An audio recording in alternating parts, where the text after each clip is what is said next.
scream at the refs, scream at the players, scream at the fans, scream at the crowd. And, as exciting as it was, it just kind of left us with you know, accomplishless career besides numbers. I mean, besides numbers, besides stats, what really did he accomplish? And that's kind of like, I'm just like, it's kind of dry. It's kind of dry. It's like, oh, Russell Westbrook retired. Okay, cool. One of the greatest. No, you can't say that. Can't say that. You know, uh, a 20-year career is just it's too long of a career to not win. Um, and like I said, from a point guard position, it's literally your responsibility.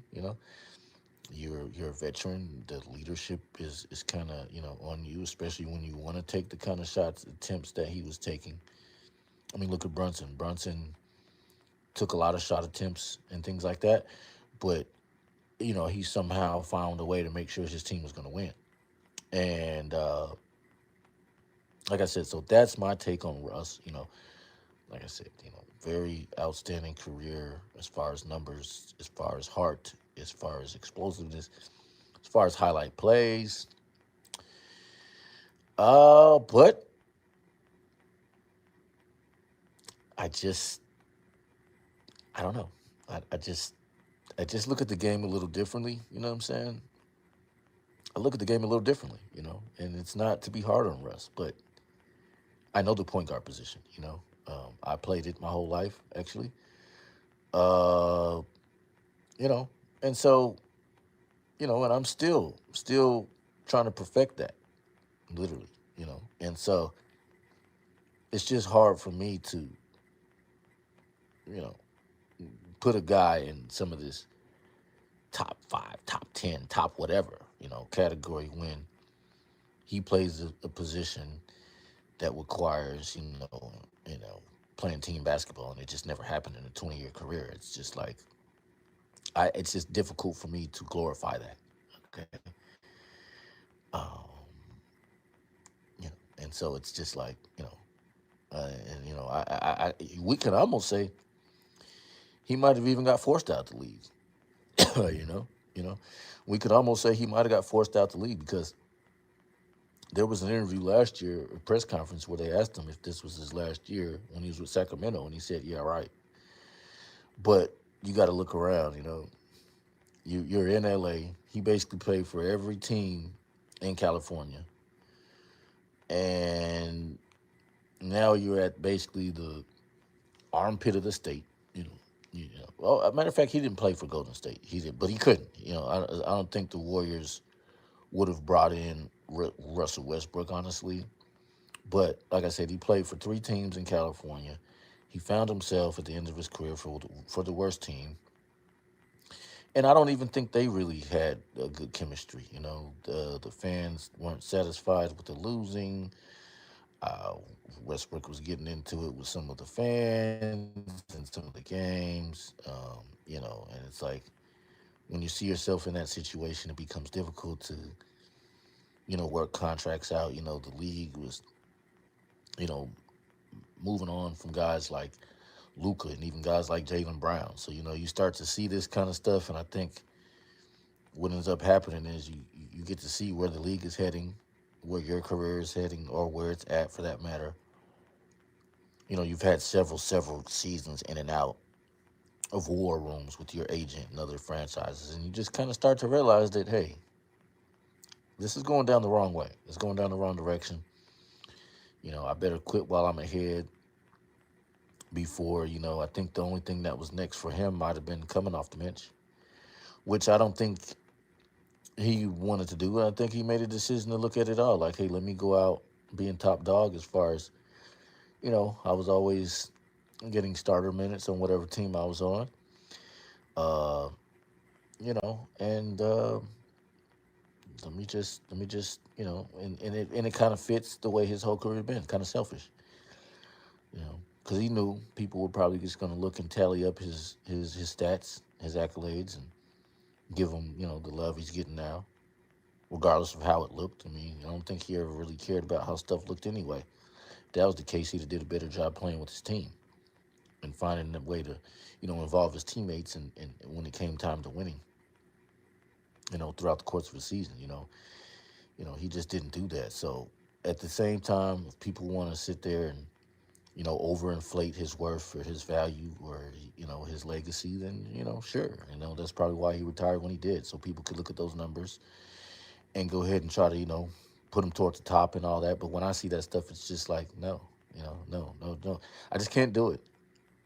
I can't do it. You got guys like D Wade, won championships. Um, Deferred to guys like LeBron James. You know what I'm saying? Um, and still did his thing. Still won.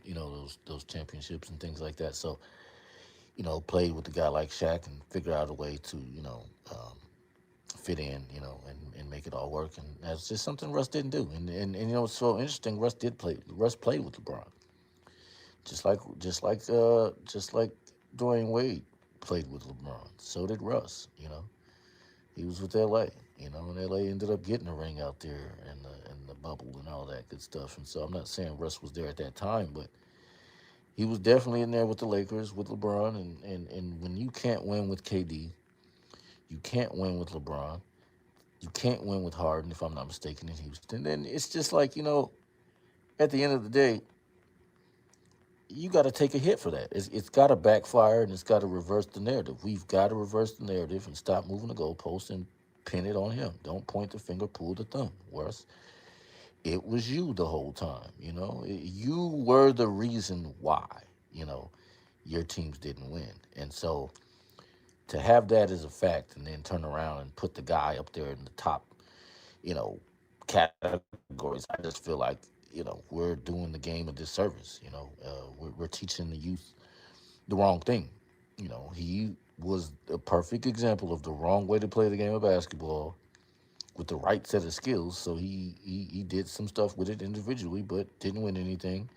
Went out unannounced and didn't have a farewell tour. Okay, so if that's the example we want, sure, play like Russell Westbrook. Go study his tapes and videos, and hopefully that works out for you somewhere. I'm not sure where that will work out for another younger guy trying to model their game after something like that. But there you have it. So that is the Russ thing. You know, funny guy. I think the game will miss him, of course. He was definitely the energy that had a motor that seemed to never run out. And that's the kind of fire that I feel like the game of basketball did need. And so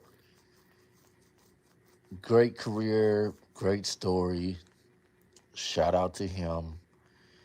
Um, but again, just to summarize it up, him not, moving to the two guard, I believe is what ultimately prevented him from winning, or any team he played on from winning a championship. I think the move would have been to move him to two guard. And, and even if he couldn't knock down shots, you know what I'm saying? I just think he had enough skill where if a franchise would have moved him to two, they could have just put him on that, workout program, had him work with certain guys.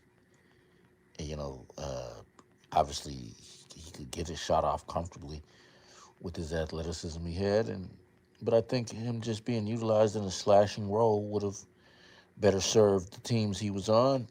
Probably could have led to a championship, and that not happening led to his career being, you know, under under par for what it could have been. And as amazing as those numbers are, uh, again, I think we all know numbers alone don't really do much, besides just a quick notice of outperforming, or for your fantasy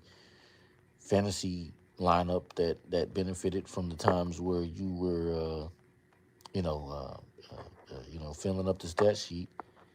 Besides for those guys, I mean, it just doesn't do anything for the game. So all that said, that was his story, and that's my. Hopefully, it was a good one. Hopefully, it was a good evaluation